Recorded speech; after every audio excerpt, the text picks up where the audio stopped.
a really long time since I've had a video done on the Cappuccino. I've just been really busy. I did finally get the car to the mechanic and he has managed to install all of these parts. It took a long time and I've got a breakdown of what the parts are and the costs involved. Overall around about $5,000. That includes the plugs, oil, filter, that sort of stuff as well. So that's what I'm looking at, including the dyno tune. And now it's at the dyno and we're going to see what numbers it produces.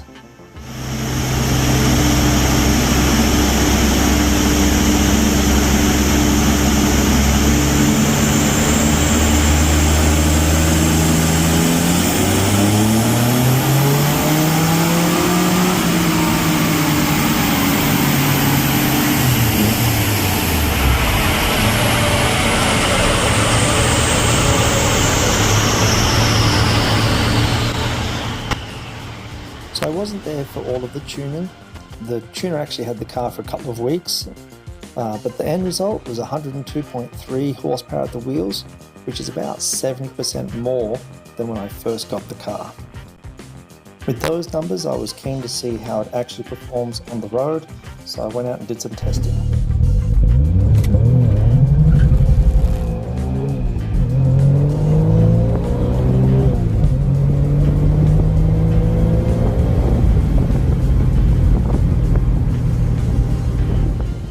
The first run wasn't too bad, 8.7 seconds 0 to 100, but it really did feel like it would do a better time. So I gave it another shot.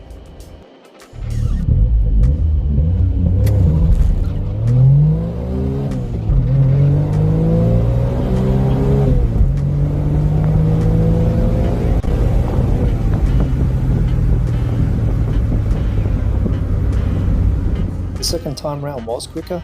I reeled off about an 8.5 second 0 to 100, so pretty happy with that. So here's a breakdown of the modifications and the performance times I've achieved with those modifications. As you can see, the car is getting quicker. I am spending more money on it and it is becoming less drivable in its current tune. That largely seems to be a tuner error and dealing with such a primitive system on the engine. The car became very unenjoyable to drive. It was an absolute bag of dicks, really. It would stall all the time. It was terrible at part throttle, completely undrivable in city traffic, which is where most of its time is spent. It was only happy on full noise and still running very rich. Cold starts were a nightmare. I started to hate driving the car, to be honest. So I turned to a long-time friend about the issue, who happened to be a tuner, and we downloaded the program from the internet, plugged it into the laptop, and within about an hour the car was idling a lot better. We went for a few drives and he messed around a bit more and it runs so much better. Feels like it's got more power as well, so a little bit more fiddling and then we're going to go back to the dyno and see what it should be producing. Thanks for watching.